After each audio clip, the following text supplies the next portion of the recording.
Greetings and welcome back to the world of Drakkenheim. My name is Monty Martin, running our campaign as Dungeon Master. And I'm Kelly McLaughlin, playing Wilhelm von Kessel, the human swashbuckler rogue. And we're joined today by our good friends. Jill Denitis playing Rudy Whitaker, the Shifter Eldritch Knight. And Joe O'Gorman playing Wrath, the Aasimar Warlock. Thanks for joining us again. We are the Dungeon Dudes, and Kelly and I put out new videos every Tuesday and Thursday on our YouTube channel where we cover everything D&D. So be sure to check out our work. You can also join us on Tuesday evenings when we broadcast the campaign on Twitch. You can check us out from 6 p.m. to 8 p.m. Eastern Time at twitch.tv/dungeon_dudes. You can also watch the video episodes of the show on YouTube or check us out as an audio-only podcast as well. And with that, let us return to Drakkenheim. Drakkenheim is no more.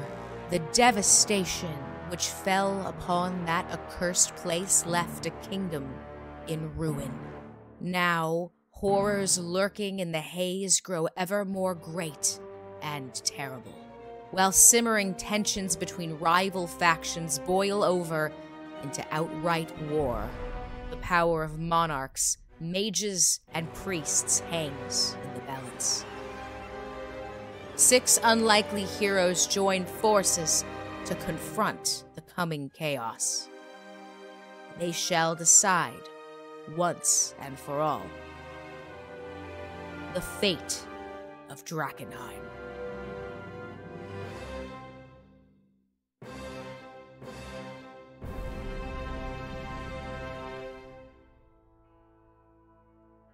When last we left our heroes, Wilhelm, Rudy, and Wrath had delved deep into the lair of the green dragon Trethesia and confronted the dragon's children. A battle ensued between the kobolds and the true dragon offspring of Trethesia, and our heroes now stand in the midst of the glittering horde of the dragon Trethesia. However, though 2 of Trethesia's true dragon children are slain, and 1 is dominated by Wrath's magic, the 4th, Phelora, has escaped the chamber and fled to the place where, allegedly, Corbin, as well as a few of the other students from Ochtenwald, from Altbrook University, as well as Dr. Lizanne Bean, are being held by the dragons. With that, what do you do? You've sent Verdigris, who is under your control, Wrath, ahead, and Verdigris has let you know telepathically that this is the condition and that apparently Phelora has poisoned the captives. They're poison. I don't think there's any time to waste. We need to save Corbin. Do we have anything that can help them? Like right away? I'm sure there's something they had poison upstairs. There's got to be an antidote of some sort, but we got to get to them as soon as we can.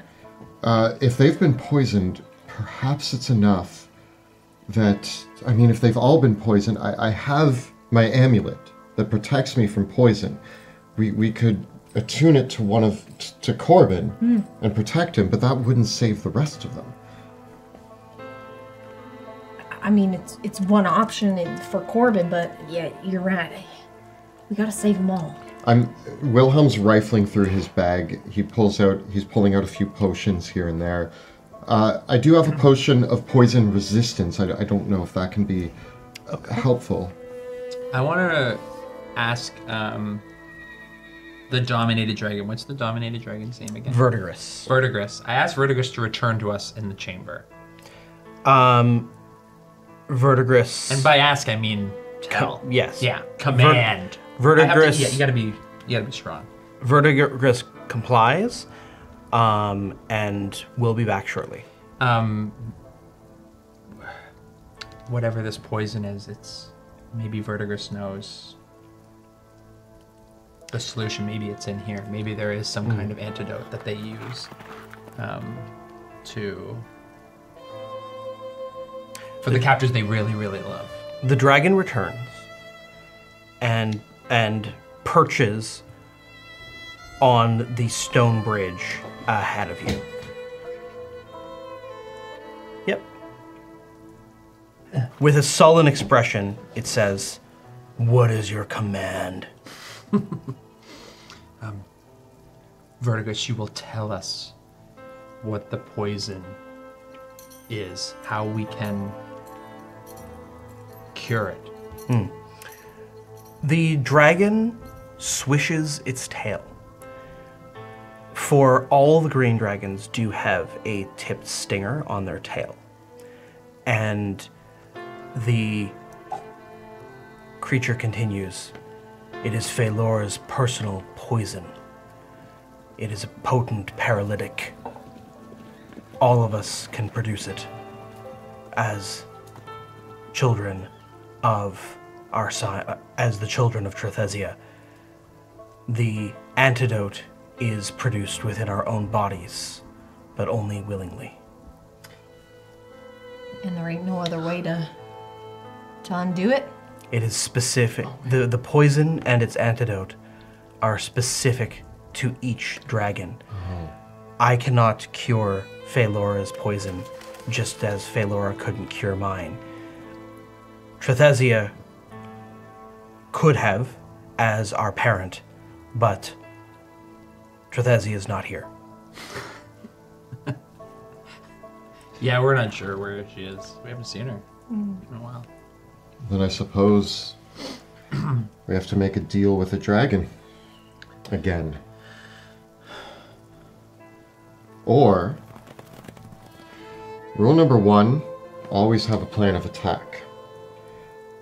Perhaps, if there's a way that we can entrap this dragon, it's going to try to make a deal with us. Obviously, if it has the antidote to the poison, it wants something from us. But is there a way that we can one-up it? Is there a way that we can perhaps force the dragon's hand to give us, it needs to give us willingly the antidote? Wrath, you could also give me an Arcana check. Woo! No big deal. Just a 28. With your knowledge of these arcane creatures, it's not outside the realm of possibility that a powerful spell such as Greater Restoration or Heal could break the magic, possibly the Regenerate spell. So potent magic could potentially cure the condition, provided the right reagents were acting upon it. If we can get Corbin back to the academy quickly, I'm confident that the mages can help. The academy is miles away, Wrath. How are we going to get anywhere close to the kind of magic we're going to need? Perhaps the apothecaries? There are 2 that are on our side. They might have the means of... I mean, they came here to do research knowing they were walking into Green Dragon territory. There's a chance that they came equipped with something that could help.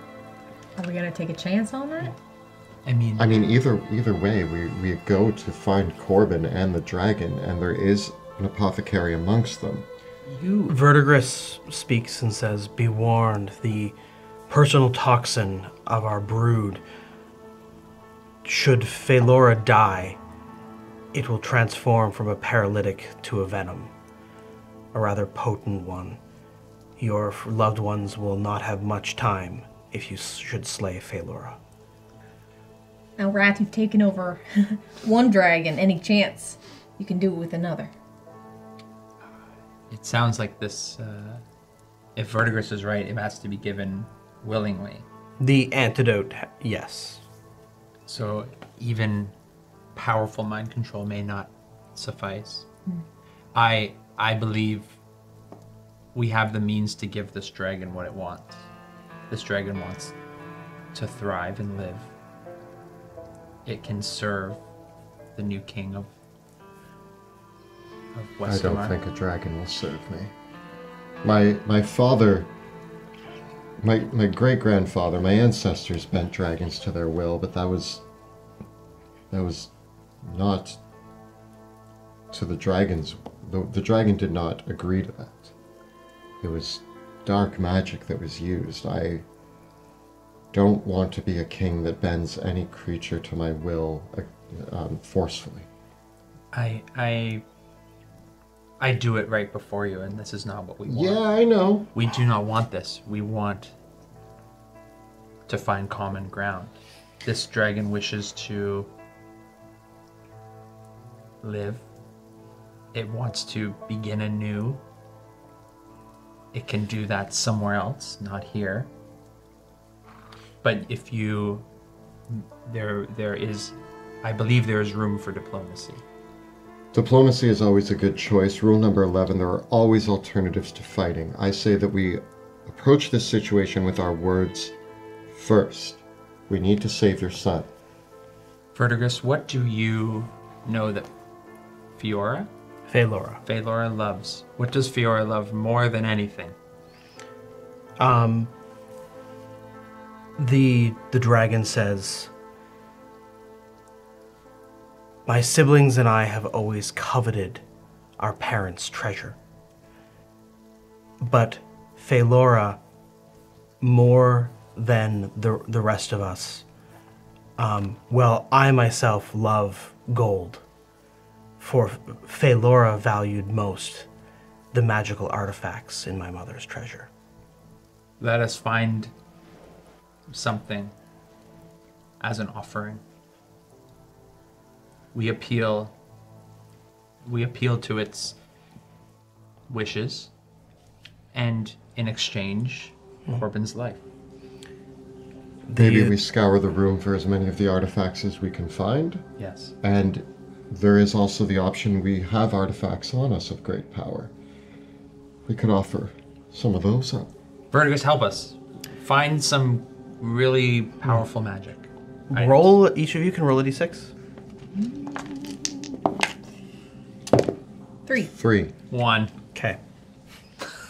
Vertigris Rolled a lot of ones on this thing. Vertigris points to several of the treasures in the hoard and indicates,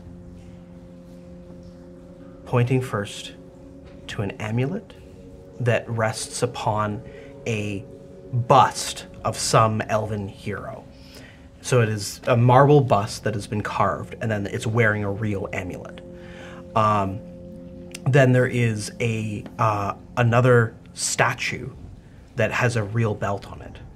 And Vertigris gestures to two of these and says, Phalora found both of these these were two that Phalora always coveted.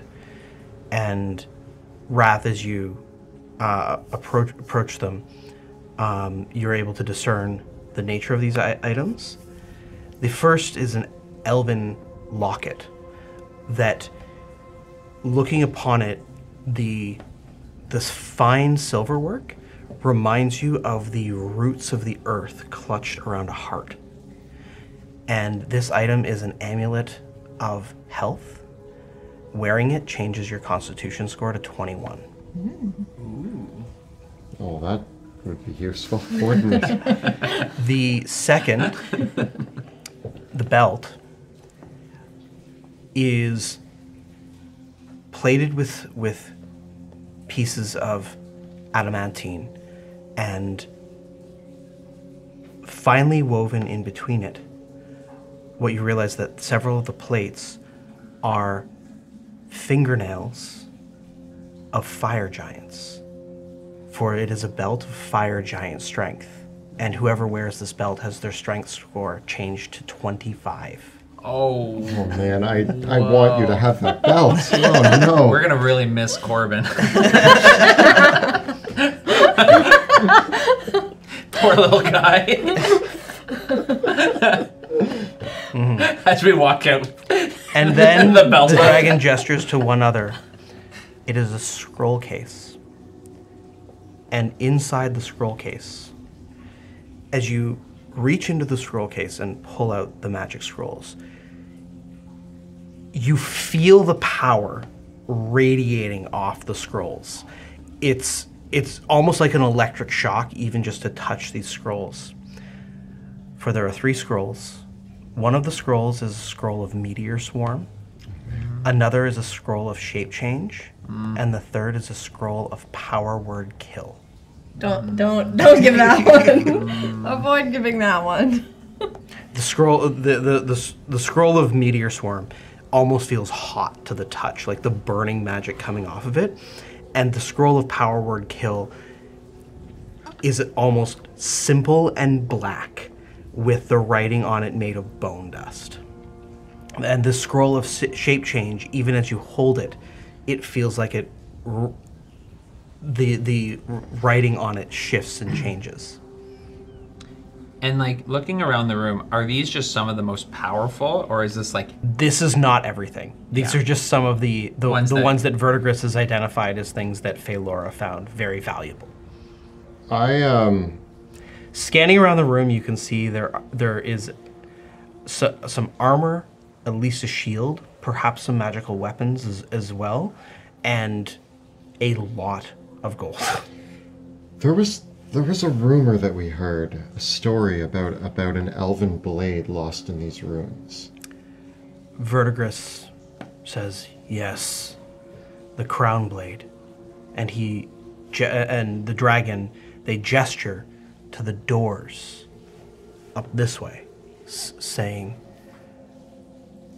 my parent, it is the jewel of my parent's collection, still in mint condition, unopened and unpried from the ancient holdings that bound it.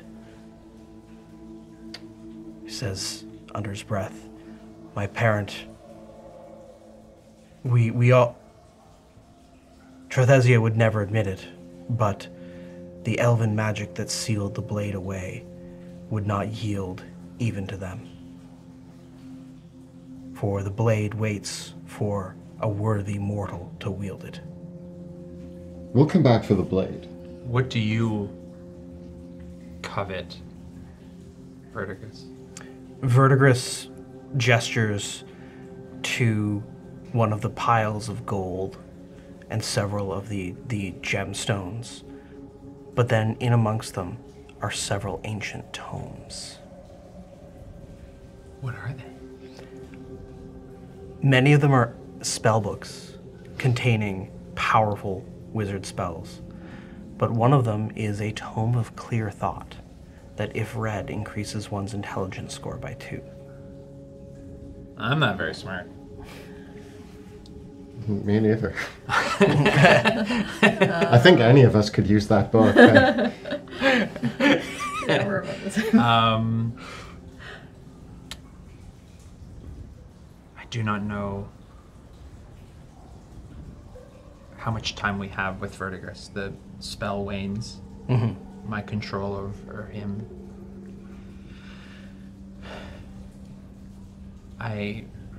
We must decide to kill or release. And then we must decide what to do with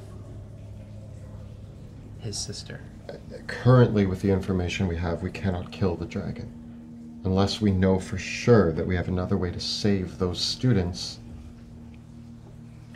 it's unlikely that they will survive. You've probably got...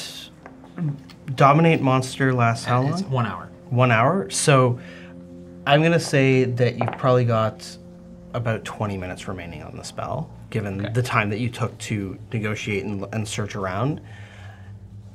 What Phalora... You know that Phalora was quite wounded in your previous battle, and you've heard nothing from Phalora since. I guess the question is, do we still need this dragon, or is it one dragon at the end enough? Perhaps command it to fly as far away from here as possible. Verdigris, I wish to show mercy. I'm proud of you. You haven't done it yet, but I'm proud of you. These trinkets, they do not interest me. My power is drawn from Bruce, who is more powerful than everything in this room. I truly believe it. Verdigris, I'm gonna have Verdigris pick up a bunch of gold, and I'm gonna get him to pick up the tomb. The tome? The tome. And I'm gonna command him to fly away. And that will be his offering. but he can never return. Okay. Give me a persuasion check. I get a 15. Okay. Verdigris takes the tome And he can take gold and gems and stuff, what he can carry. and takes one of the hulking chests of gold and flees. And I'll basically have him flee until the 20 minutes. Here's what I say we do. We're going to take the 3 items that were pointed out to us, the Amulet of Health, the Belt of Giant Strength, and 3 scrolls. We aren't going to reveal them. Take 2 of the scrolls. Leave that. I don't want her using the power word kill on us. I do not know. Can she use scrolls? I might be wrong, but I believe that these dragons... Dragons can definitely use scrolls. I feel like they treat them as treasures. They do not wish to use them. They wish to hoard them, as they do. All right. I think what's important with this tactic, though, is we don't reveal that we are holding all of them. We reveal them one at a time, trying to persuade this dragon. Well, I'm wondering how many other hostages are there? There's my son, there's a teacher. Is there one more? There's at least one other student. At least one other. I'm assuming they'll want one per. Then I also think that, I don't know what you two have in your bags, but I have an old magical cloak, as well as a magical, no, it might just be the cloak. But any magical trinkets or artifacts that you are not using, we could offer up as well, as new payment. Yeah, nothing really. We'll do what we can. I'm not a king. I only have so many. I'm using all mine. Yeah. I'm sort of. You guys- this is my new treasure hoard. You are not decorated in the magical trinkets of our lands. Oh, I mean, if you I should see to it that you two are properly outfitted. Yeah.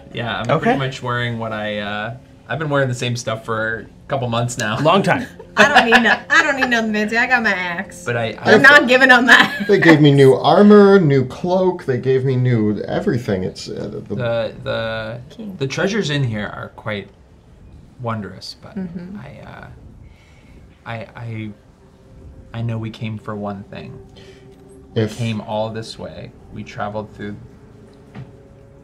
many miles. We overcame many obstacles, and it was for one thing, and that was to rescue your son. He's the only thing I need walking out of here. That's the most important thing. So let's go talk to this dragon. And I think our act of mercy towards its brother may come in handy. Okay. And use your kingly wiles and charms? Yeah. Oh, I think I have an ability for that. Maybe I can use panache for like the second time ever. Okay. You depart the Horde chamber and head down the twisting pathway towards where Phaelora is hiding. Scene change.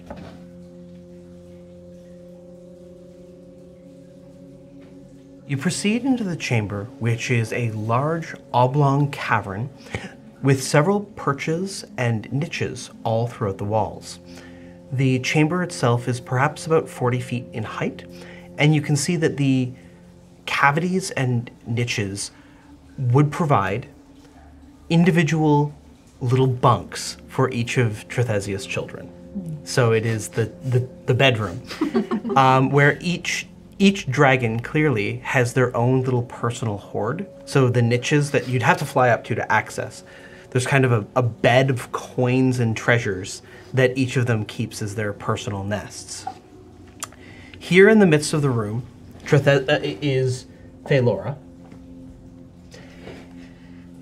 And gripped within living foliage and vines are the 3 prisoners. Entwined and entangled, and all 3 turning a sickly, pale green. You can see their blood veins in their bodies are green. And they're entwined in thick vines and knotted roots. Is Corbin, Dr. Lazanne Bean, and another student who you had not met before, a young man. And the three of them are completely unconscious. What does Corbin look like? Corbin is normally pale. He has kind of like short cropped hair, and I imagine it to be actually like blondish, with like, normally wears very dark clothing, so he kind of contrasts himself. Lizanne herself wears what looks to be a dirty white lab coat with a leather apron, although most of her clothing is concealed, and she has short, curly black hair. The other man, he couldn't be any older than 20, and he has a small pencil mustache, well coiffed hair, and is clearly, if he is a student, he is definitely a student of a wealthier household. As you enter the chamber, Phaelora hisses. "Come no closer, mortals. Not if you value the life of these three." Phaelora, I wish to approach for the purpose of parley. We want to hear out what you would like in exchange for the lives of these three people.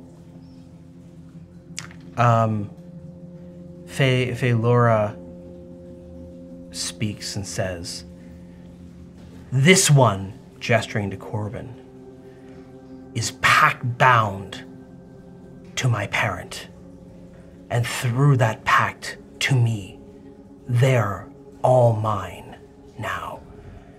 I can tell something has happened to my parent. This is now, you have done me the service of slaying my siblings. And in respect for that service, I will give you their lives, and you will leave with nothing else." Phaelora, the three of us defeated your siblings, nearly defeated you as well, and defeated your parent. We are powerful. You should not treat us as anything less than that. "I do not doubt your skill and strength, but now a potent poison burns through the veins of your friends, and they will die unless I release them willingly." Growl. We offer you, in defeating your siblings and your parent, we are owed a portion of the treasure. You and your siblings were fighting over taking your portions as they were. So your portion still belongs to you. Your siblings' portion belongs to us. We offer you your portion as fair trade, and we offer you magic items of our own to help bolster your portion and help you to replenish what you could have lost today. Okay, give me a persuasion check. Also, during this communication, am I able to use the panache ability? Yes, how does that work? So, I'm assuming that at this current moment, they are not hostile towards me. It's Hostile borderline. would be combat. Yeah. So, I make a persuasion check contested by an insight check. Okay.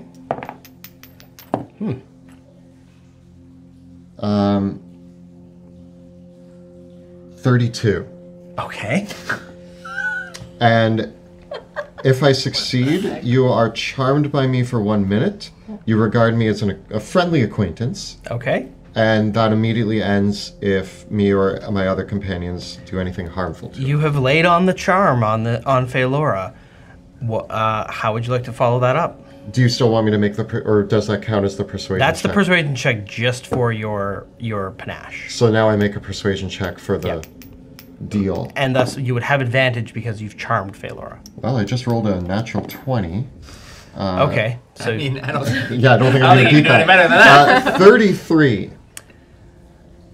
Phaelora, clearly thinking through the reality of the situation, their eyes shift backward and say, "But you must remember," compelling argument, "but you must remember that these three are part of my parents' treasure. They are belongings. If you would accept them as your portion, then we have a deal." If they're healed, they gotta be healed. We will only accept them as part of the portion if you remove the poison from them.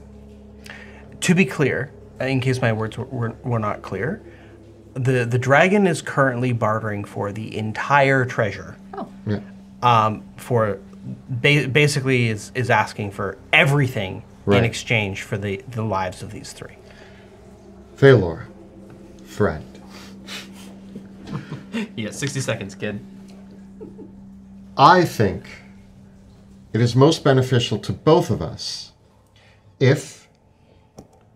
How many... there were 4 siblings, meaning that the treasure was quartered. You say that these are part of your quarter of the treasure, and therefore, by giving it to us, you demand the rest of the treasure. These 3 before us, as part of the treasure, equal 1/4. Therefore, you may take half of the treasure, and we will take the other half. 1/4 being these 3, and another quarter of the treasure that belongs to us, which includes the blade that no one in your family has been able to remove. I would like a shot at trying to remove it. If I can, it belongs to me. The dragon growls. "You would take the prize of my family's collection." Are you a proud warrior, Phaelor? It matters not. I think that the prize goes to those who have proven themselves great warriors, and in this case, your family lays defeated. I would like to try to remove it. Nobody has ever been able to remove that blade. If I fail, the blade remains. If I succeed, I will have done what nobody before me has ever been able to do, and therefore claim the blade rightfully as my own. The dragon thinks for a moment. Give me a persuasion check. That's going to be 24. Okay. Rudy, Wrath, do either of you have anything to add? Do you want to speak to the situation, Rudy? Obviously, Corbin is involved here. How do you feel about the bargaining that Wilhelm is doing for your son's life? I'll be honest, Rudy is feeling like if she has a moment, she's gonna ruin it for everyone. So, I am also keeping my lips sealed because I am. I grow tired of this dragon. It is cornered and it is trapped and it deserves to die as it bargains with our friends' lives. But I'm gonna continue to let. Do you want to say anything telepathically to Wilhelm or Rudy? No, I'm just because I don't want to influence it because I'm like. I know the dragon's lives are worth it, but if it continues to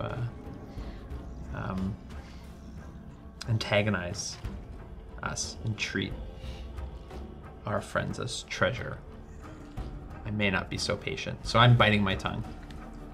Rudy, what about you? Every time she speaks, I imagine Rudy just kind of looking like she's ready to jump in, but standing behind Wilhelm. I trust that Wilhelm is doing this, and at any moment, I'm ready to jump in. So I'm kind of I'm crossed my arms. I'm kind of sitting there growling to myself, like I'm not happy about this. Wilhelm, do you see the agitation in your allies? Perhaps as you negotiate, you can see give me an insight check. 15. As you see in the dragon's eyes, there is one thing that you see in its eyes: fear. And in this moment, looking over to your allies, there's a moment where you're like, where you feel just a pull in you of, am I being way too generous with this dragon? That with, though you are being quite diplomatic with it, it is seeing the fear and it is trying to get, but at the end of the day, it does recognize that it is cornered. Seeing my two friends kind of seething and catching the darting eyes of the dragon, I kind of put my hand out to both of you, just like, I've got this. And I approach the dragon with my hands up. Mm-hmm. Phaelora,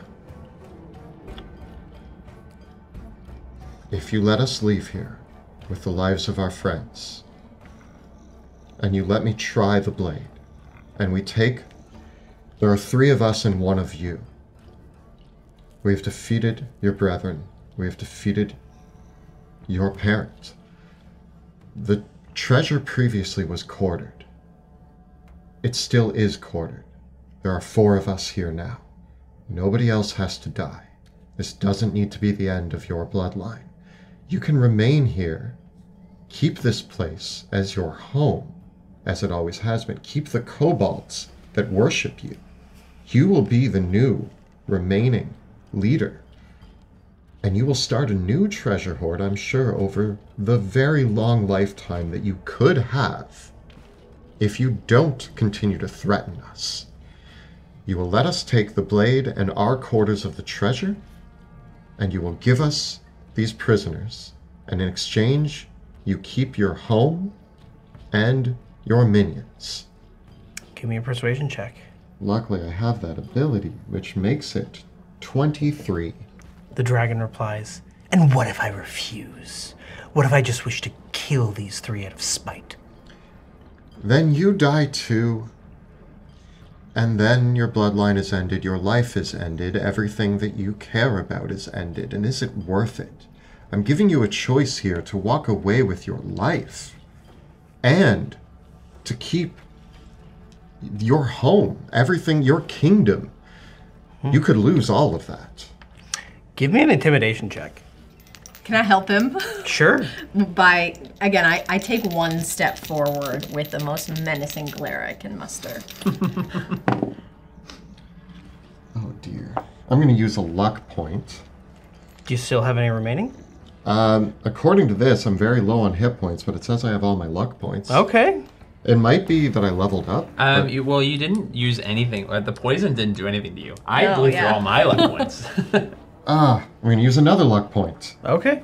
We're just going to roll all the different dice here. Come on. Last luck point. What's the highest right now? There we go. All right. 21. All 3 luck points. The dragon says, the dragon hisses once more. Fine. I'm going to, actually, I'm not going to say anything. Yeah, cool. It steps down, and its sinewy body races over to Corbin, coiling around Corbin like a snake. It breathes closely up to the young man, sniffing it closely before inhaling. What do you do?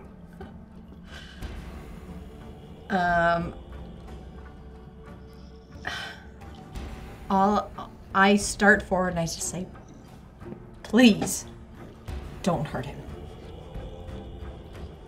It looks once more,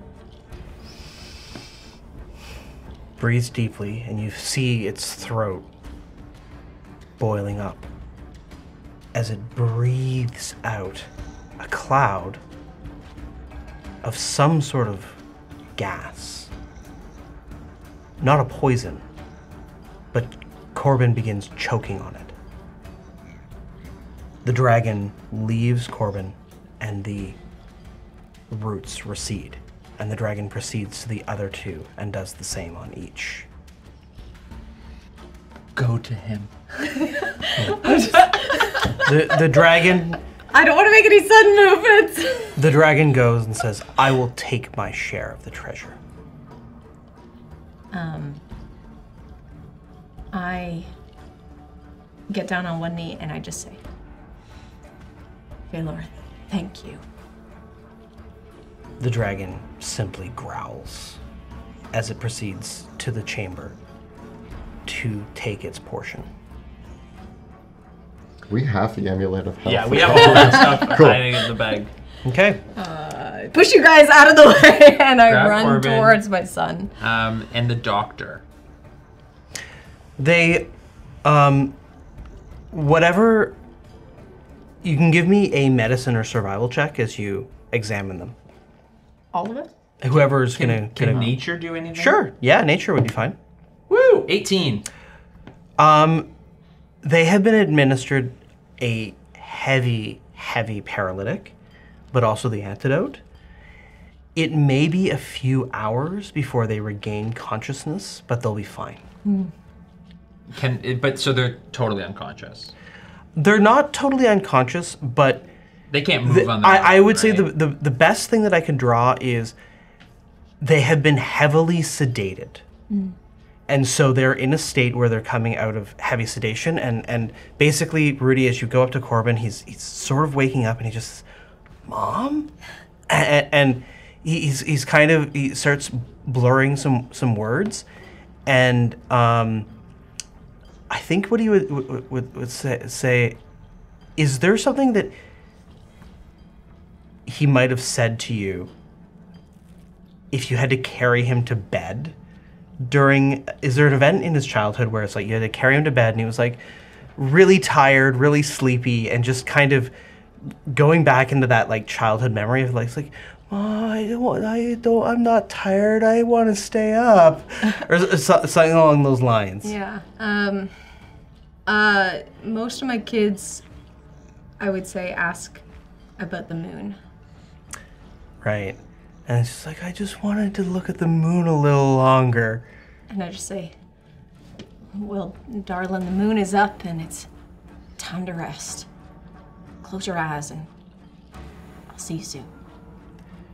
He's very floppy, but he's breathing fine and is alive. Well, thank you so much. If you hadn't have spoken the way you did, I know I would have messed it up. I know we wouldn't be walking out of here with the things we have, including my son's life, if it wasn't for you.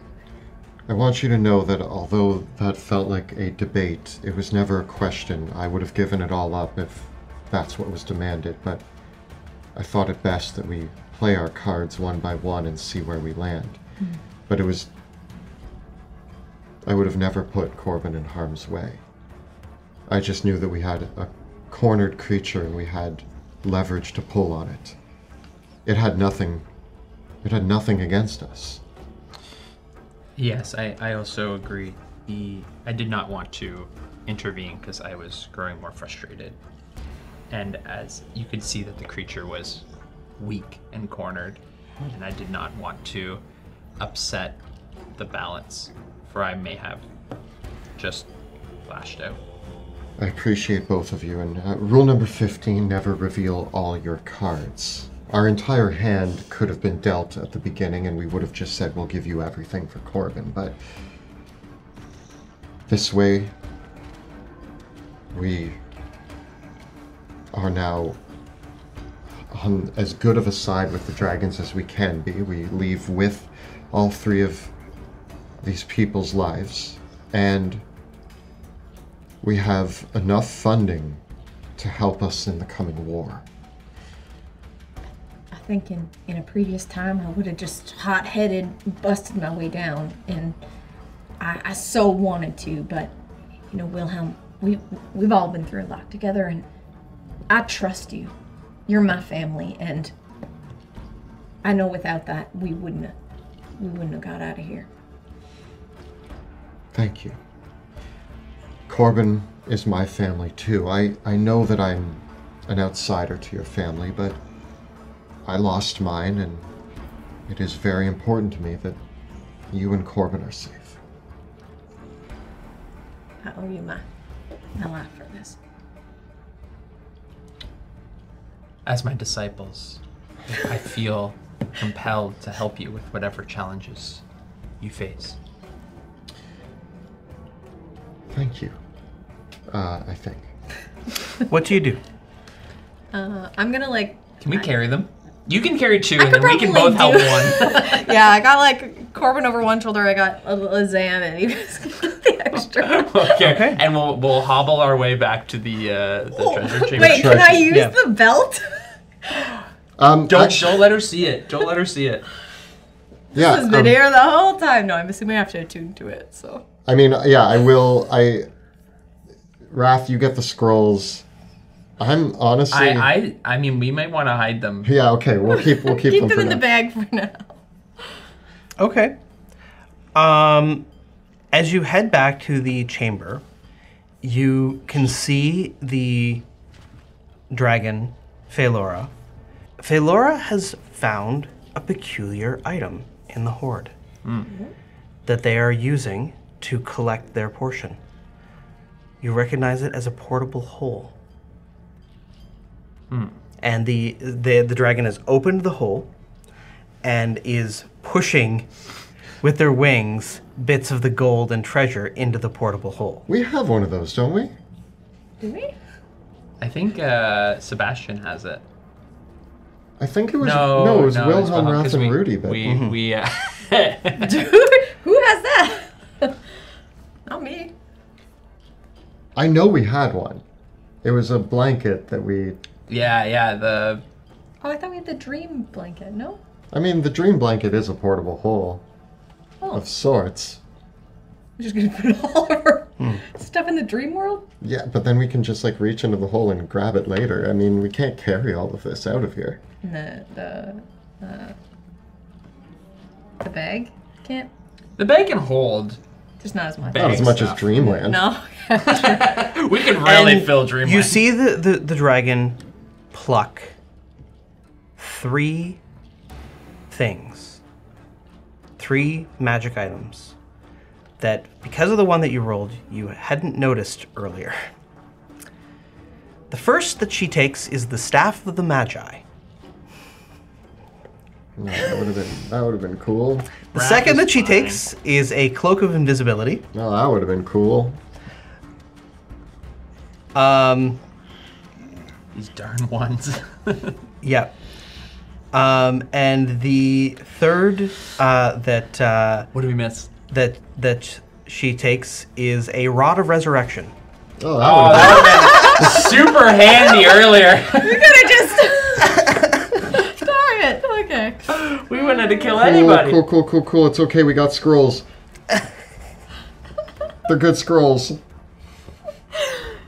What's the Staff of the Magi? It's the most powerful staff in the game for a spellcaster. Probably. Oh, I don't know that. I have no idea. Yeah, I'm saying this for our meta knowledge. You just see a staff, a rod, and a staff, a rod, and a cloak get put in the bag, but your characters would have no idea what these actually are. I'm just telling you so that you know as players what you missed. All right, so as a character, I don't care. I'm just thinking, I'm like, why would you want a cloak? You can go get a cloak anywhere. Okay. I have a rod. It's unmovable. I click this button. Look, she's taking an ordinary rod. We have a scroll of shape change. Great. She doesn't know what she's missing. Yeah. Stupid dragon. Do you want to try to get the sword now too?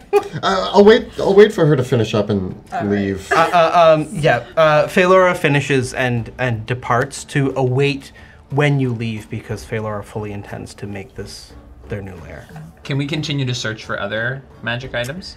Yes, you can, and I will say that you can, if you wish, take a long rest down here. Yeah. And recuperate as you do now that the environment is safe. With those mighty treasures taken, the remains of the horde I am just simply going to say it is a kingdom's supply of gold So like anything that we remains. want Like to buy. probably, like, Westamar has funding again? yeah. Can we all get new? Can we get like all new banners? You could probably build all new castles, like with the amount of gold that is down here. Many of the coins date back to the days of the Sorcerer King's arcane empire, and several of the coins are minted with the faces of the Sorcerer Kings on them. That's how old these coins These are are. historical. As examining around the rest of the treasure chamber, you do find the following items. Unlimited funding. That's what That's what I read. The first is an elven shield. It is a +3 shield, known as the Aegis of the Evertree. Wow. +3 shield. The other is the Thorns, is a magical elven longbow, which is known as the Thorns of the Evertree, and it is a +3 longbow. Wow. And there is a suit of elven chainmail. Beyond that, there are the Amulet of Health, the Belt of Fire Giant Strength, and countless pieces of art, gold, and other very, very expensive looking items. So everything from statuettes to small pieces of jewelry, ancient documents of old poems, star charts. There is a peculiar set of irregular polyhedral dice with 9, 13, 25, and 34 sides that are carved out of gemstones. And there is actually in amongst the items, one very peculiar item is in this treasure hoard. It is the battle standard of Vladimir von Draken. It is a battle standard that it bears the sigil of House von Draken, which you actually see that there is a mutation between the sigil of House von Kessel and House von Draken, because the modern symbol of House von Kessel is a tower with two dragons flanking it. But the original von Kessel sigil was simply just a tower. The House von Draken sigil are two dragons rampant, which means two dragons that look like they're battling one another.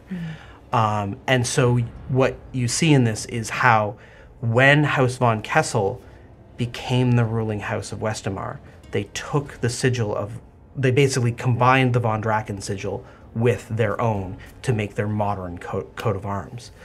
So this ancient battle standard is magical in nature. Ooh. One may clutch this battle standard, and when one does so and speaks the words of House von Draken, a thunderous crack sounds, and it summons an intimidating thunderstorm over the battlefield that causes an entire enemy army to have to make a saving throw against fear. Ooh. That'll probably come in handy. Mm-hmm. Well, Wilhelm, I'm wondering, you now being a von Kessel defeater of dragons, and I don't mean that as in you've killed dragons. I mean you've used your power, your words, to defeat a dragon. I'm wondering, should you change your house banner? I'll think about that. Perhaps... Give me a history check. that will be 17. For you to march into battle with this battle standard would be a very profound statement. More, not just the magical power of it. This was a banner that was carried by a conqueror. I mean, that doesn't suit me, though. I would... It depends on the impression. A battle standard is more than just the magic it creates. It is the symbol that it holds in front of it. I mean, I think it's awesome. But Wilhelm says, if I am going to use this banner, it means something. And it's something that I need to decide if I'm ready to make that statement. The Von Drakens were tyrants. They were terrible. This is very specifically the battle standard of Vladimir von Draken. And he was the worst. Well, one of the worst. Maybe the worst. I strive to be unlike the former rulers before me. But we head to war very soon with Todsfeld, and it might be worth striking some fear into their hearts and reminding them who we are and what we are capable of. But I'm going to have to think on that. As you recuperate, there is a moment in the evening as you settle down within the dragon's lair to encamp that Lizanne and the other students are pretty much out for the night. But in the middle of the night, Rudy, Corbin hisses with pain and wakes up and screams. He's standing and he contorts in pain, doubles over, and then it ends briefly, and he wakes up and is looking at himself. Corbin, are you all right? Are you all right? He, realizing where he is, he reaches out to grab you, and he, much like just like a scared little boy, grabs you, holds you close, latches onto you, and cries out, "Mom!" It's okay. It's all right. I'm here. I came because I heard you were in trouble. What's going on? He begins to shake, and he says, "What happened to the dragon?" I mean, which dragon? There are several. Trethesia. Well, we defeated her. My friends took her away. You didn't kill her, did you? Well, I didn't kill her, but there's a questionable outcome of what happened to her. I frankly don't know. Oh. we like to play the Something. I'm gonna make the assumption that my friends needed her for some reason and that she's not alive no more. I made a big mistake. When we were taken by the dragon, I offered to make a pact with it so the dragon would spare us. Pact that I sealed with the dragon in blood. The dragon said that I would have power and that everyone else would be safe, and then kept me here. Trethesia said that they would teach me magic, that they would give me more magic as long as I would stay here. And I thought that I would be keeping everyone else safe. But the dragon said that my life and their life would be bound in a pact like a warlock. A pact that if anything ever happened to Trethesia, that I would die. I mean, if something happened, you're here right now. Clearly, it's not true. But something's wrong. The power that Trethesia had granted me, it feels different somehow. Strange, like it's like someone else is holding it. What did they do? I don't know.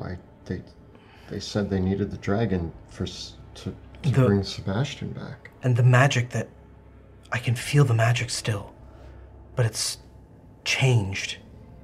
It's refined, but it's cold like death.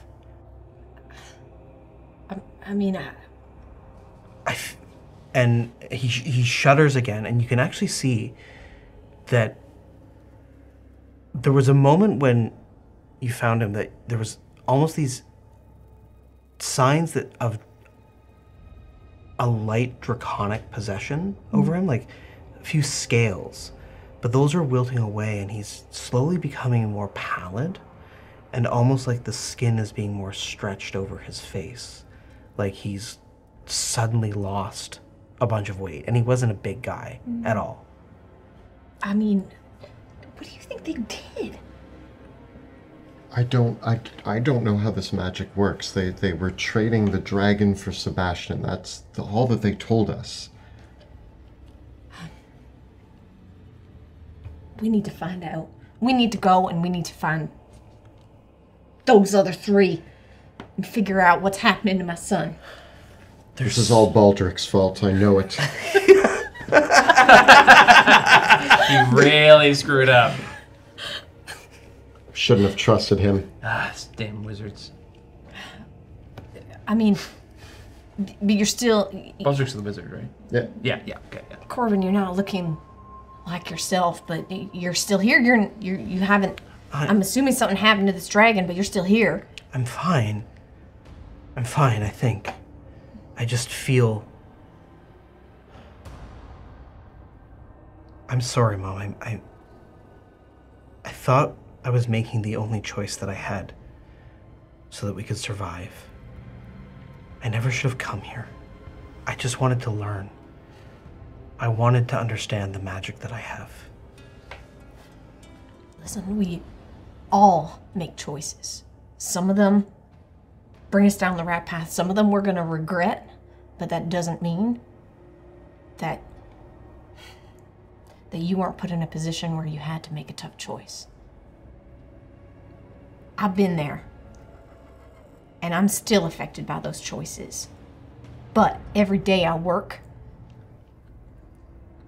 towards something better. And this might be your moment, Corbin, where we'll figure it out. But this was a choice.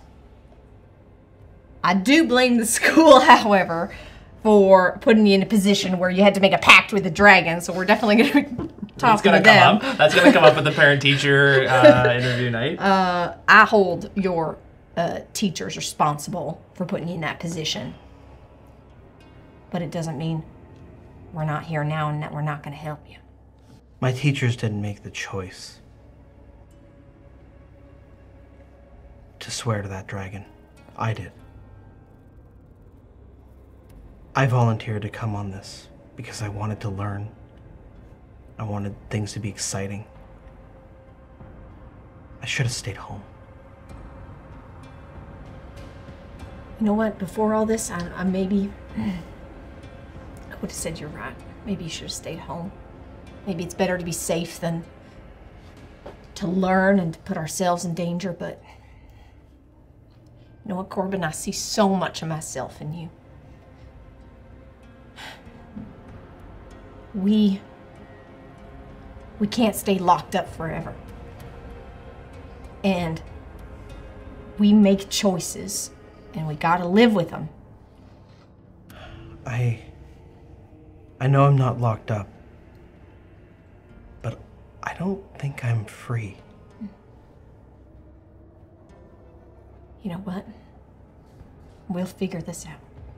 This has to be something to do with Sebastian. I just know it. And maybe our time with Frenia, maybe we may have gotten you away from those dragons, but this isn't over. Wrath, give me an Arcana check. 17. You're aware of this because you do have such a pact. It's actually not so bad. It's great. I love it. It is a backlash clause. Or it's not necessarily a clause, but certain entities, when they make pacts with their warlocks, the nature of the pact, should the patron be slain or destroyed, may normally result in the death of all of their warlocks. Essentially, there's several different ways that this can manifest, but it's especially common with certain types of entities. But what has happened here is some kind of something different entirely. It's, Corbin, I know this must all be new for you, but I would encourage you to embrace your choice. You did what you needed to do in the moment. There is no going back. There is no changing what cannot be changed. Embrace the new you. Lean into it. And try to further understand how this will shape you for your new future. You may ask me any questions. I can consider myself a sort of mentor in the art of pact. No. I have Swearing. I have to find them. Whatever's happened with Trethesia, I need to know. Yes. Because I was sworn to that dragon, and if something's happened to Trethesia, then that affects me. And if you are alive, then some part of Trethesia still lives. Perhaps. Something continues, and you may in fact have a new patron, or something different. But I believe that is your journey now. You have to find who your new master is, who you serve, who you follow. What are you going to do next? Well, for starters, Sebastian, Vale, Pluto, we should see what happened with them, but our next course of action after we return to Altbrook, do we know where Everett Freed is yet? nope. We should probably take care of him first. I know that we're running out He of... keeps getting away. We are running out of time. I'm supposed to return the Duke's son to him somehow in order to get his allegiance. Oh, man. But I also know that we have sent people ahead of us to Todsfeld, and they will be expecting us in not too long. A certain amount of days that I obviously know. Yeah, the exact number. Right up here. How far are we from... We're supposed to... You're in the middle of nowhere. Like, you are in the middle of the I mean, like, days-wise, how, like... I can don't know. teleport to a circle. I have that's cool. teleportation. Yeah, so Wrath has you covered there. Okay. So you should be able to get out. So we still need to find Everett Freed and remove him from the body of the Duke's son. No, you No, we have have the that. Duke's son's body. Right. he's like out. It's been a few weeks. Everett Freed had his own body back.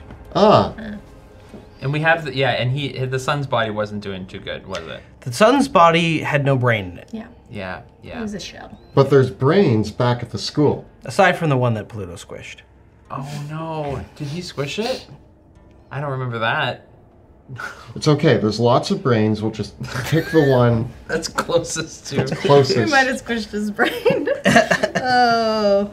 I'm supposed to be I'll be gaining honest. allies. Yeah, listen, he just said bring him back. He didn't say bring him back alive. He just said bring him back. I'm So we're a- bringing back his body. I'm aware of that, but it would be You can- probably a better bargaining chip if he was alive. Yeah, but like here we are. Okay. We'll do the best with what we have. Actually, this is a good time to divvy up the. Here, Rudy, have this belt. Thank you. Before we do that, I just turned to Corbin and I just say, this was not the laugh I wanted for you. But I gotta say, now that we're in it, let's figure it out together. And you'll have to choose what you want to do with this power, this path you've chosen.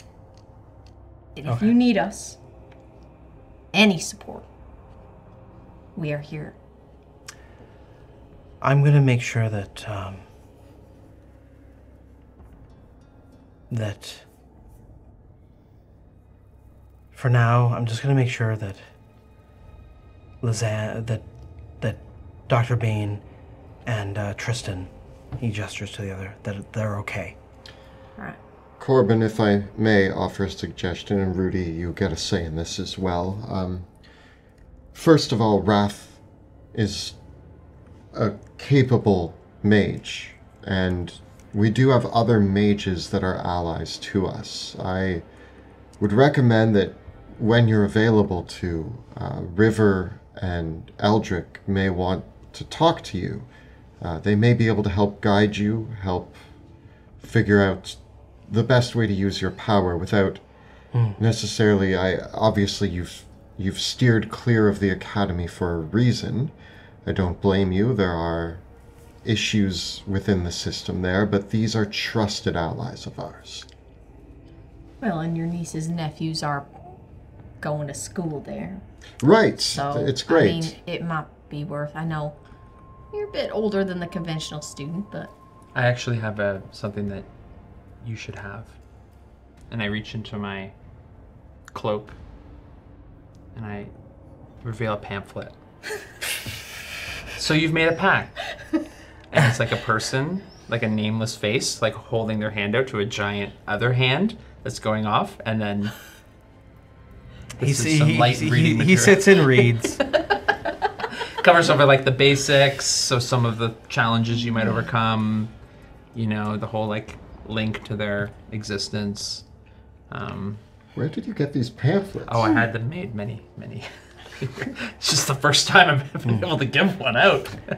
I have 1,000. 1,000 of them. I got whatever magic happened during the night has allowed Corbin to bounce back faster than the other two are. You are able to survey the rest of the lair. It will probably require someone returning back to take all the gold, but you're able to pluck up most of the valuable magic items and things like gemstones and jewelry and art objects. The only thing that remains are the filigree doors leading into the chamber of the blade. Well, since it's morning, we're all rested, I'm going to approach the doors. Okay. You proceed up through the filigreed elven doors, through a stone passage that leads to another set, into a large, majestic chamber.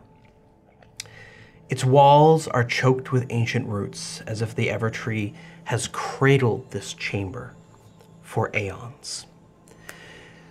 Filled with arched elven architecture, the long chamber bears 3 glimmering vortexes of crystalline power. One which bears, each bearing, hovering within this crystalline mass, is a piece of a sword. One containing the pommel, another the hilt, and a third the blade of the sword. Between the 3 pillars, between the 3 crystalline vortexes, that kind of where the dais is, are 4 other platforms. And then opposite entering the room is a grand archway with a mural of an elven audience before a great carved throne upon which rests a elven skeleton with a thin crown, tattered robes, and an empty scabbard. The chamber smells of old roots and is illuminated by flickering, multicolored torches of light, which dance across the ancient elven stonework, where the elves have engraved veins of metal into the marble of the room. The construction vaguely reminds you of the old lighthouse that you explored. There are traces of that style of architecture, but also, as you look at it, it feels more like an attempt to recreate that, as if the techniques that had built that lighthouse were lost to the elves, and here they had tried to just capture a portion of that. For this chamber is not as old as the lighthouse. Walking into the room, glancing around, is there any elven inscriptions or anything anywhere that might give us a clue as to the purpose of these devices? Are you walking into the room? Yeah. I'm right behind you. Yeah. As you enter the room, the skeleton creaks, and it speaks in Elvish. Mortal, you are no elf king, but royal blood flows through your veins. Do you think yourself worthy to take up the mantle of the Crown Blade? I do. Be confident. Yeah, you know? yeah, I like it. I like it. The skeleton rises, reaches out one hand, and with another, it produces a pristine blade, curved like a sickle. It points to your chest, turns the other blade to face you, hilt first. Let me take the measure of your heart. And opens its hand again. One hand presenting the dagger to you, the other holding its hand upright. Do you want to do this? Is my name written in your book right now? Yeah, probably. Okay, Do you wish to go through with this? we don't yet know what the test is, as ominous as it may seem. The people who tried before me were not of royal blood. I do not know if this will work, but I feel drawn here. I felt drawn here for some reason, whether that's through magical means or through my own intuition, but... Place that guy over the throne, yeah. I just need to know how far you wish to go. I believe this is something that you should decide, and I will help you. What does Wilhelm's read a lot. Obviously, he's studied elven lore and all of that. I have felt drawn here, but is there anything in my history? Sure, you can give me a history check. Oh, cool. That's going to be a 26. The elves did not necessarily believe in hereditary rule. That was not really their way of doing things or running themselves. Instead, they believed in virtue. And when they had the only legends that you know of claim that that the ancient elves, when selecting their leaders, would almost have a sort of trial. And you seem to remember an elven word of the trial of the heart. And from what I know about this, like, if I've heard of this ancient elven blade, does it feel worth it to, like, are the ancient artifacts of the elven people known? Like, I'm thinking Wilhelm might see this as an opportunity that carrying the elven blade might symbolize to the elven people that he's a leader worth following, thus gaining the trust of elves across the lands. Regardless of what the elves might think of you wielding one of their ancient weapons, there is no doubt that both the dragon and the elves valued this weapon immensely, considering the placement of it. What do you want? My goal is to be a courageous and noble leader. And within that, I need to gain as many allies and as much power backing me as I can. This elven blade has laid dormant here for countless years. To be able to wield it would mean, in some small way, both dragons and elves have looked up to this blade. That means something. It's a symbol. And symbols can have a lot of power. Then show courage. I step forward. And my name is in your book, yeah?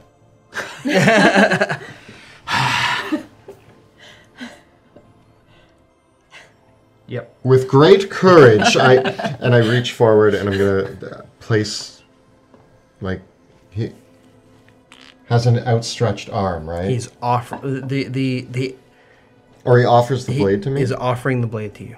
Can I step up kind of beside? So we're not going to quite leave you alone up there. Raph? Yeah, I'm there with you. I grab the handle of the blade.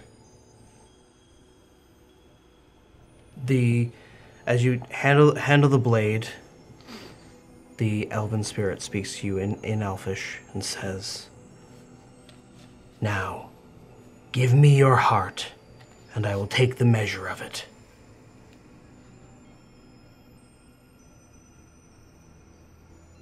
What do you say? What? He said to give him my heart.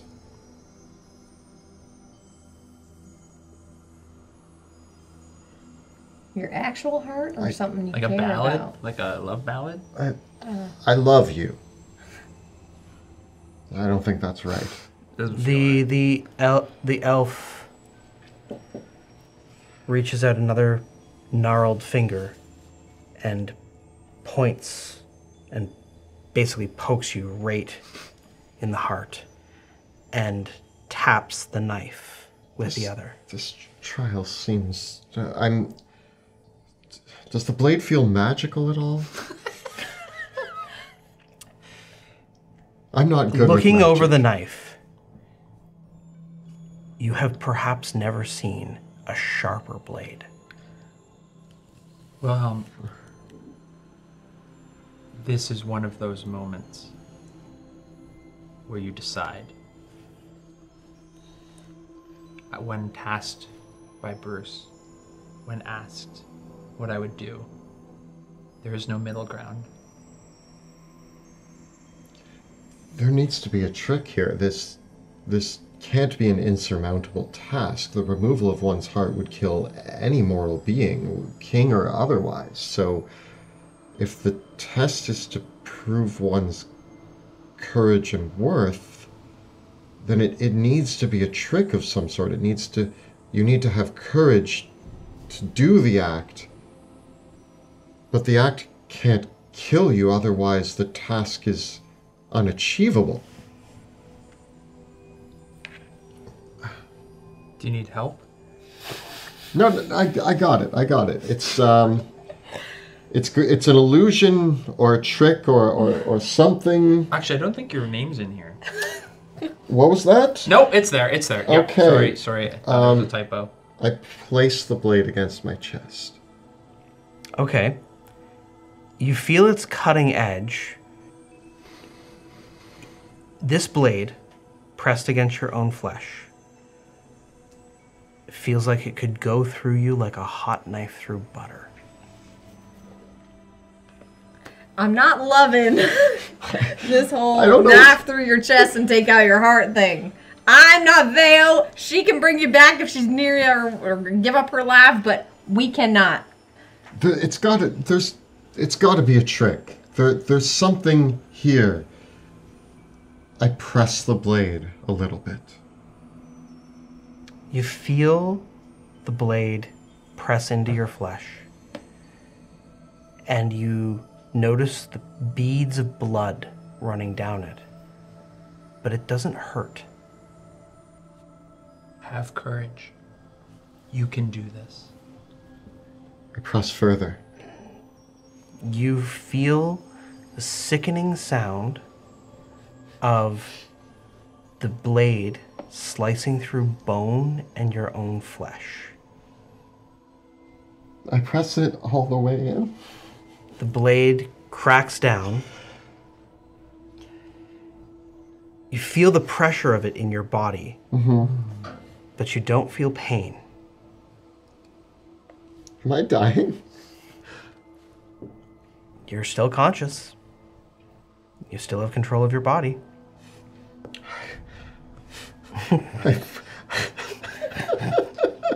He wants to measure your heart. I get it. Oh boy. Okay. I push the blade down, like downwards. You haven't taken off any of your. You would have had to have. I've taken off my armor. Yep, you are slicing open your own chest. I'm pacing back and forth at this point. I'm just like. I'm just trying to keep motivated. Stay on focus. Now reach in and give the elf thing what it wants. I've been in enough weird temples to just do what the cloaked thing says. If you want what it offers, you give it what it wants. I reach into my chest. There it is. Does it need to be him? Can I help you with that? Don't worry about it. I got it. We're here for moral support. Oh, I'm sweating. Oh boy. I have a lot of rules that go against this. I'm thinking of them all right now. Name one specifically. If you think it's a trap, it probably is. Rule number 35, you always have a choice. Rule number 39. Always finish what you start, and I pluck my heart out. Okay, you reach your heart out, and as you pull your heart out, it is beating in your own hands. The blood vessels still connected, and you hear the tearing of the blood vessels. You sort of have to take the knife to cut the remaining vessels. You're breathing. You're not dead. You're a little woozy. Your heart's in your own hands. I put it in the elf's hand.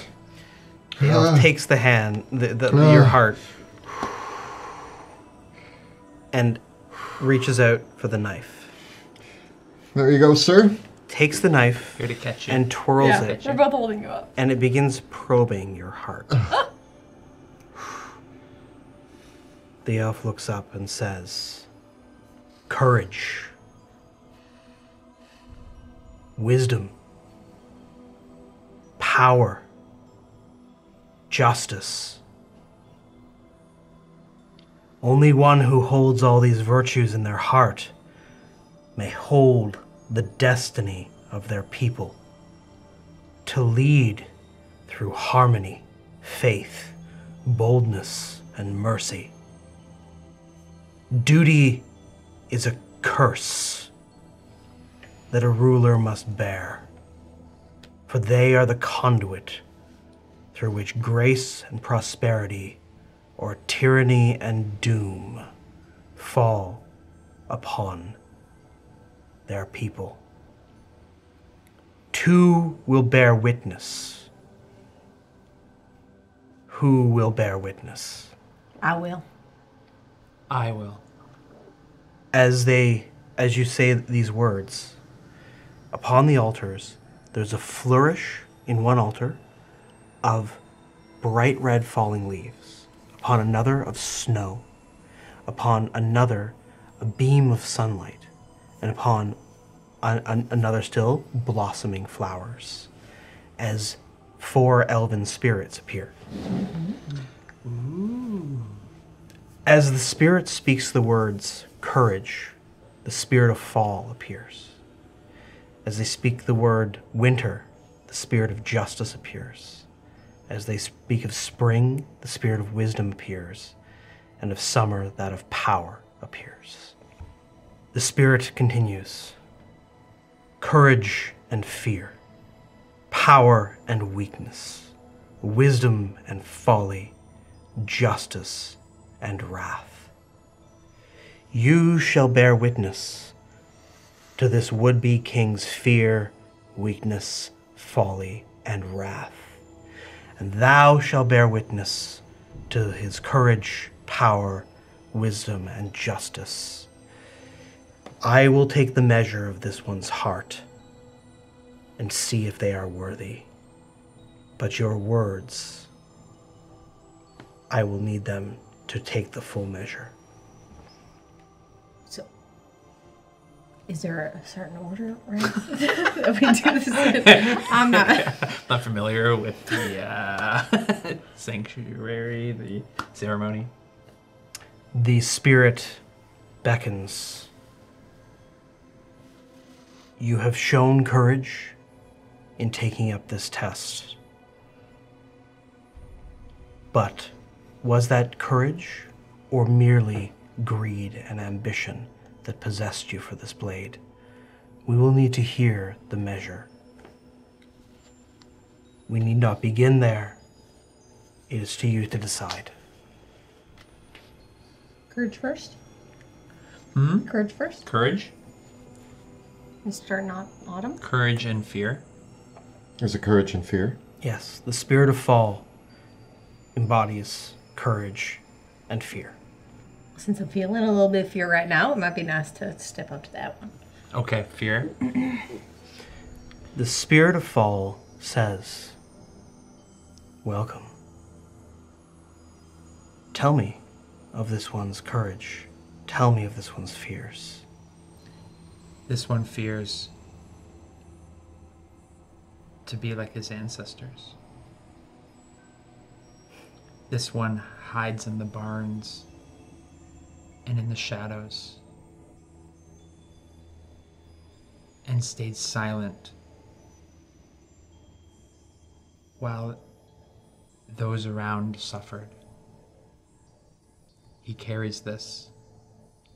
He carries this fear that he will become like his bloodline, fearing that he will rise and become everything that he despises. As you speak those words, the spirit ponders, and the words form from your mouth, forming into a monstrous shadow of fear with the face of Wilhelm. It is a deranged and craven version of Wilhelm, one that hides in darkness and fears to act. As the spirit takes hold, the spirit of fall turns to you, Rudy. Tell us of the courage. I walk closer to it and actually look at this spirit, this fearful spirit in the eyes. I say this. And I say, the most courageous men are not without fear and doubt, but they step forward willing to face their fears despite them. In sharing his last name, in coming out as the King of Westamar, he could have stayed in the shadows, but he chose to go forward despite his trepidation for ruling. He just took that step and came out and has shown his willingness to lead despite his fear. And every action since then has shown his courage in that. Wilhelm, the spirit, the elven skeletal spirit of the king, turns to you and says, "Are what these witnesses say true?" Yes, I feared for a long time my family name. And I also feared not being able to live up to it, despite their terrible mistakes in the past. I still admired my father and my sister, my mother. I have faced moments where I felt I have given in to the ways of my name and my family, but I strive to overcome them. I strive to show a way forward that proves that there's room for kindness in this world, and kindness takes courage when you're faced with such evil. And so, my courage is the ability to lead people in the way that I think a good man would, despite the fear of falling short of my family name and the fear of becoming like them. Go hand in hand. The spirit of fall and the spirit of the king regard the wretch of your fear and the words that you've spoken and what Rudy has said, and bid you, what do you say to your fear? I look face to face with the fear spirit of myself. Even in the moments when you feel the most powerful, you will never have power over me. The spirit screeches and vanishes. You feel your heart beat at that. And the spirit of fall kneels. Tip him over? I don't know. Where will you go next? Winter? Yep. Justice? What's justice again? Justice and... Wrath. I don't have a good one for Wrath. You are Wrath. I am Wrath. The spirit says, the line between justice and wrath is a thin sheet of ice. Tell me of how this one has acted with justice. I think Wilhelm held wrath in his heart for a long time. And in coming face to face with the moment to choose wrath over justice, he chose it by when he faced his foe and killer of his family, Alas Drexel.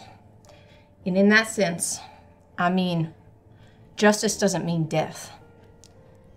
Justice means having others serve and the ability to make up for their past sins. And he gave that time and ability to what he would consider the person he wanted to kill the most. And he didn't. He gave him that shot. And has this one been ruled by wrath? The name of a ally notwithstanding. Yes. Wrath will fill his heart. For he, on his path to enlightenment,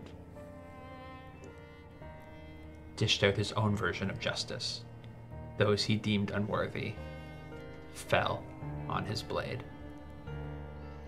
Those who he saw as unsavable, he gave the one that killed his father a chance, but others did not have the same opportunity. Any he deemed to be roguish or unlawful felt his wrath. There was like that guy, that guy in that field that one time. I'm blanking. Who did you kill? Who'd you kill mercilessly? Oh, I mean, let's see, Wrath. You killed someone, and it bothers you. I mean, there was the whole Schafberg incident, which bothered me, where we murdered our way out of an entire town of people. Oh, yes. That. Oh, that was very early. It was very early on. Yeah, that was hard. That was difficult. Yes, there was also that dinner with the Duke of Todsfeld. I didn't kill anybody, but boy, did I want to. Yes, I believe the Schafberg incident is a true testament. Those who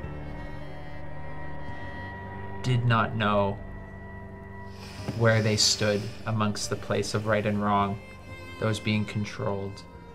It seems to me that the greatest test of your justice and wrath has not yet been wrought. I sense in you that there are at least two that you ponder whether or not to treat them with mercy or otherwise. I try to approach all situations with a merciful outlook, but I am not without my wrath. It is part of my code that I try to keep my wrath under control, and I have so far done a very good job of doing so most of the time. That is to say that I'm not without it. It eats away at me when I had the blade in my hand at Elias Drexel's throat.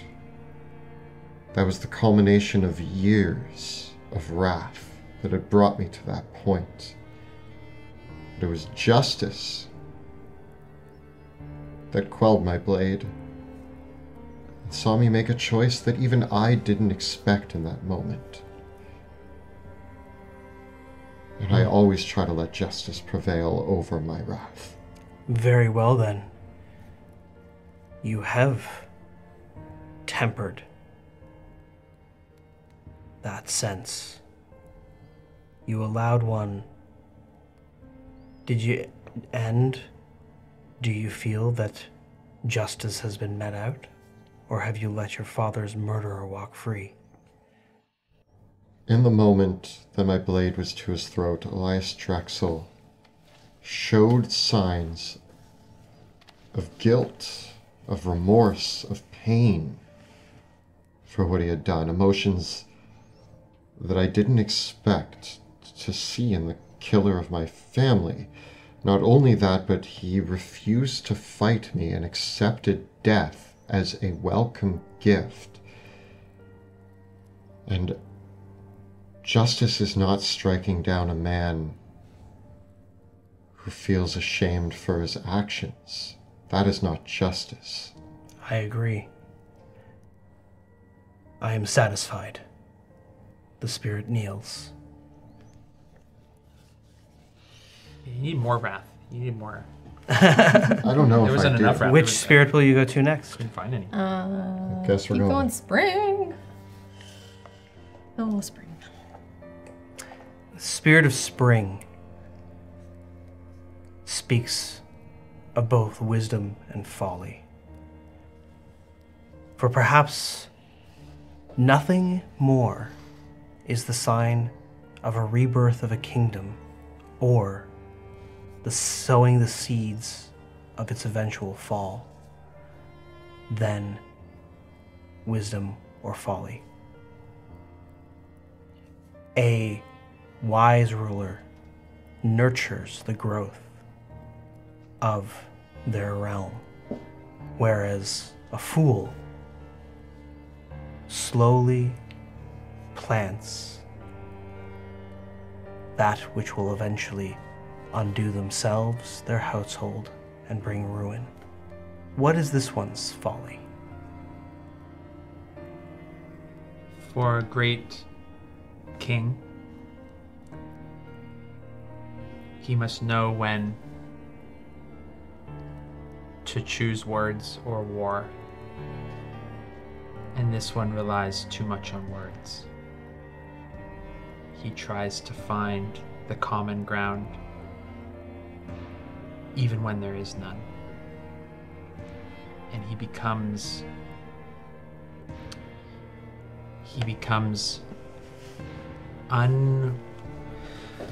unevenly weighted against those that should look up to him.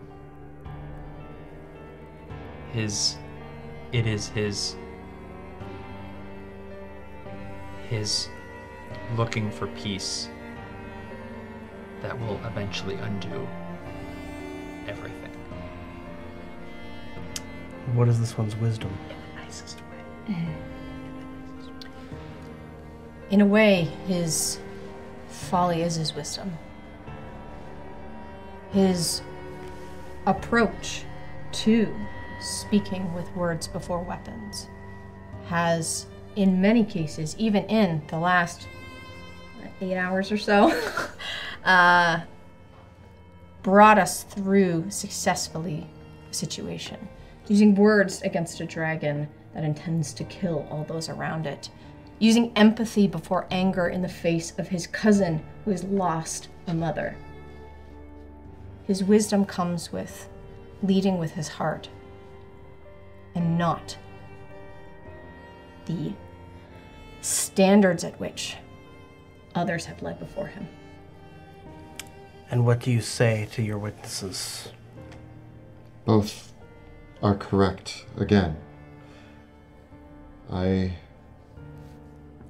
imagine a world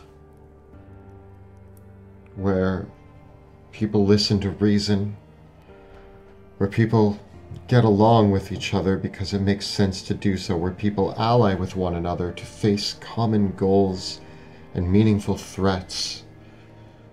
I am aware that that is not the world that we live in, but it is one that I strive for nonetheless, and I know it is my folly to believe in it hard enough that I, at times, may come off as naive. But I am learning the path forward, and although some may see me as naive, I do not believe I am. For my wisdom is to show those who think that there is no path forward but hatred and violence that there is another way, and to know when I can change somebody's mind and know when I cannot, is the wisdom that I have learned on this journey.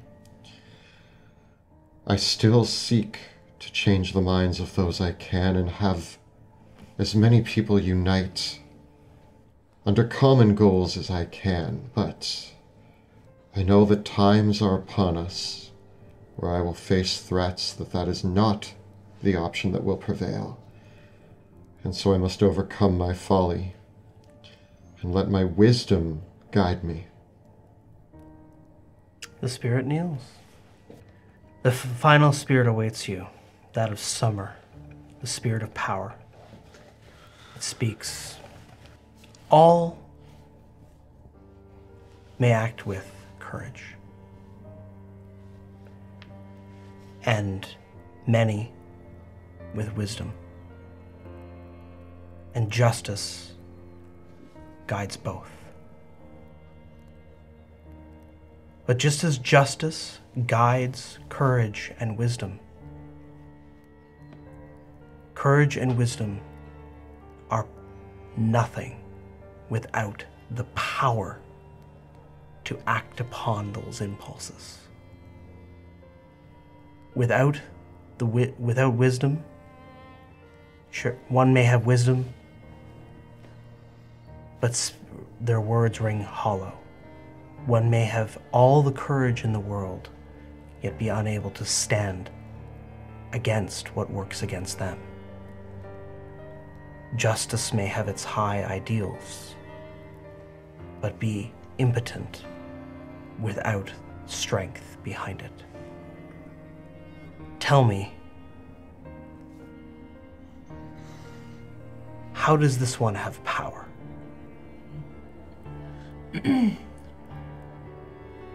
He shows his power through his actions. His actions specifically of advocating for what is the best in his people. In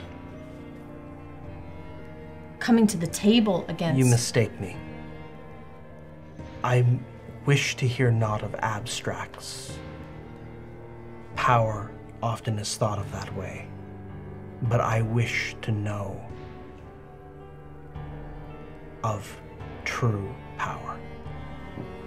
So in moments when we were against our enemies, well, perceived enemies at the time, those who were willing to put their own power above ourselves with the Illyrians, our king came to the table willing to put down and advocate for his people, to not be under the thumb of another nation, but to push our own needs above what would have been losing an ally. And what of weakness?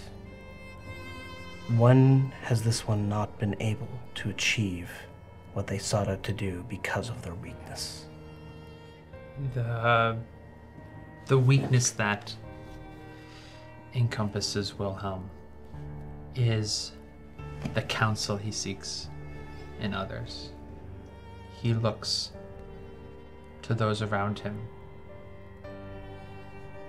without looking at himself to know what to do. And I believe a great king must lead. And his weakness is that he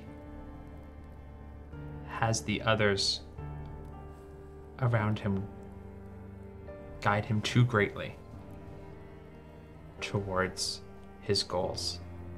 And it will be his indecision that will be the loss of his power, not acting on the impulses that could make him powerful. And what you say? I believe that I learn a lot about myself from my two comrades here. It's very group therapy. I always saw relying on those closest to me as a sign of respect for their opinions.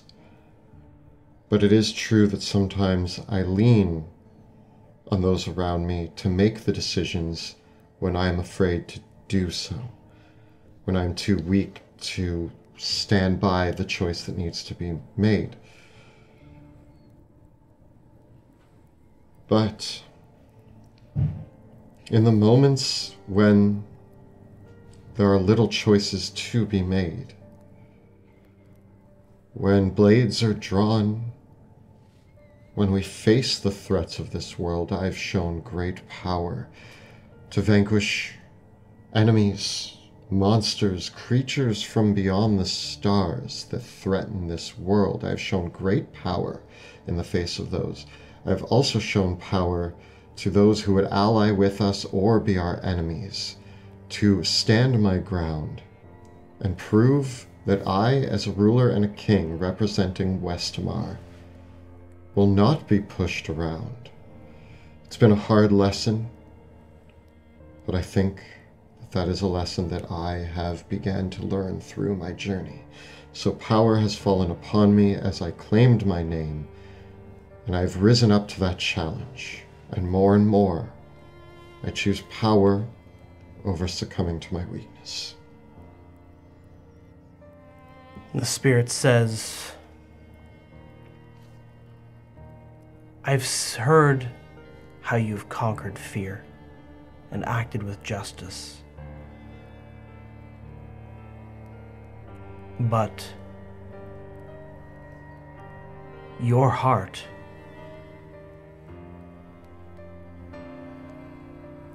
fears power. You fear that you would not hold to the wisdom and the justice that you so greatly respect. And in fearing power, a king that fears power certainly may not visit, may not act with wrath, but that is weakness and folly. If you would take up this blade, you will hold power. Power, like a blade, is a tool that should not be used carelessly. I have seen the fall of many who have wielded power, and with that power came greed, corruption, and that led to the entire dismantling of everything that they thought made them powerful. I choose to wield power, but I will do so without greed or corruption. It is a very thin line that power holds. My fear is not of holding power, but of the corruption that goes hand in hand with owning power. I plan to use power as a tool to serve my people. Nothing more. The spirit of summer nods and says, "Very well. I am satisfied." The spirits vanish, save the spirit of the king. The spirit of the king takes your heart, Wilhelm, and says, "This is a heart that holds both courage and fear, power and weakness, wisdom and folly, justice and wrath. For truly, all those things, just as those strengths must be balanced, so too must the others. They can never be purged. They always are within you. Take your heart, and through your heart,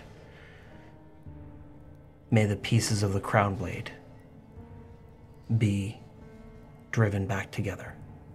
Just as your heart will heal your nation, so too use it to repair the crown blade." I'm really confused. That's not. I am married to a blacksmith. I don't really know if putting a heart on a blade is going to fix it. I think, yeah, just like do it. Rub the Just heart. do it. Just do it. Yeah, Just okay. do what you think. Yeah. All right. I walk over to the first crystal. Can I Yeah. I place my heart upon the crystal. You feel like holding your heart in your hand, you can actually reach through the crystal like it's a liquid. I take the first piece of the crown blade. Okay, you take the pommel. I walk to the next crystal. Can you hold Yeah, this first? I'll hold it majestically. I reach in and take the second piece. The hilt. Can you hold that? Mm-hmm. Third, reach in.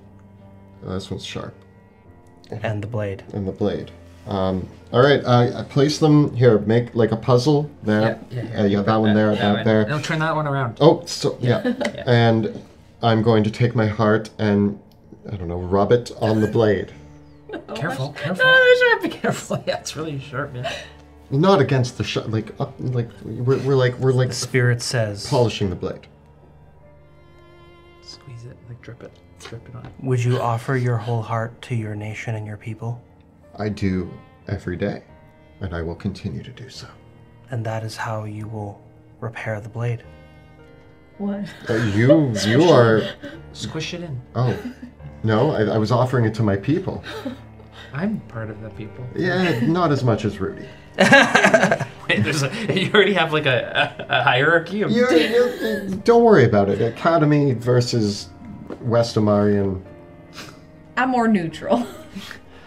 Just squish your heart in. Okay. I hope. Do you have to like impale Try it? to like. Wait, the two of you. Squish the heart in with me. Come on. The heart, Is it squished you back? may have it backwards. Man, this is hard. It's so gross. It's pretty angry. What are the instructions again? No, we can We do can't this. understand. Yeah, I'm going by Elvish. Yeah. I'm going to Do you put your heart? put my... Oh. Stab your heart with the sword. All three pieces? Like, Can you put it together? Does it go together? Yeah, the pieces do connect, but they don't stay together. Yeah. And now stab your heart. stab your Hiya. heart. No, like the heart. Okay, Oh. you gotta describe to me what you're doing here. Okay. Okay, no. I place the heart down. I Okay. take the blade. And... I mean, I've already removed my heart from my chest, right? So... Give your heart. Yeah, and I Give your heart to your people. Yeah. Okay? I give my heart to my people, and I drive the blade into my heart. Okay, the blade stands in your heart. What do you do with the other piece of the blade? Did you try to like keep all the pieces together? Yeah, I'm like- holding the hilt, and like I'm kind of holding it like all You three feel- pieces together as I jam it in. The pieces clasp on and lock into place with one another, fusing together. And the spirit of the king says, "And your heart must be in the right place if you are now to act." Oh, you put it back in. I put it back. Your heart isn't coming off the sword. Put it back in. How long is this sword? Is it? Yeah, yeah. Yeah, you can do it. I can help. I'll start. I'll get it lined up into the chest hole, and then you drive it in.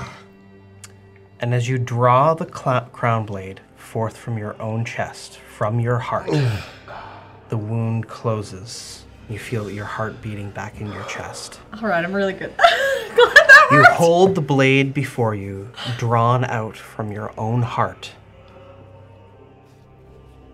The blade, Varenthorn. The crown blade. It is a majestic and slender blade. Silver and gold filigreed, with a gemstone hilt. Thin and light, you feel the crackling energy, tempered by your own conscience within it, as the light whispers of all those who wielded the blade before you begin to fill your mind. The majestic weapon, Varenthorn, with, again, it is a slender blade, and you may attune to it now. Drawn forth from your own heart, Varenthorn is a feather-light blade that resembles a longsword, but it itself is always counted as a light finesse weapon for whoever wields it, and you are proficient in it. The sword is an extension of your own will, and with a mere thought, the blade can be summoned to your hand or returned to its scabbard, even from a great distance. While you are attuned to Varenthorn, when you take the attack action on your turn, you can simply cause the blade to appear in your hands before making your attacks, provided you have a hand free. You feel, as your heart returns to your body, your physical abilities enhanced. The cutting edge of the blade is impossibly sharp. Varenthorn attacks with a +3 bonus to attack and damage rolls with the magic weapon. And in addition, you can make one attack with it as a bonus action on each of your turns. Oh no. Varenthorn deals 4d8 points of force damage on a hit, and it has the finesse, light, and thrown properties to a range of 30 or 120 feet. 46? 4d8. 48. When thrown, Varenthorn actually creates a spectral version of itself that hurtles towards the target rather than leaving your hand. It's way better than a crossbow. Finally, you can raise the blade above your head and summon lightning to strike your foes. And 3 times per day it can be used to cast Thunderstep, and once per day it can be used to cast Chain Lightning. Finally, Varenthorn is sentient, communicating with the host of elven monarchs that inhabit the blade. You may meditate on Varenthorn to consult these spirits. 3 times Thunderstep, 1 times Chain Lightning. So that means like he can attack, sneak attack, and then throw his blade as a bonus action for an additional, like as like a basically a full attack.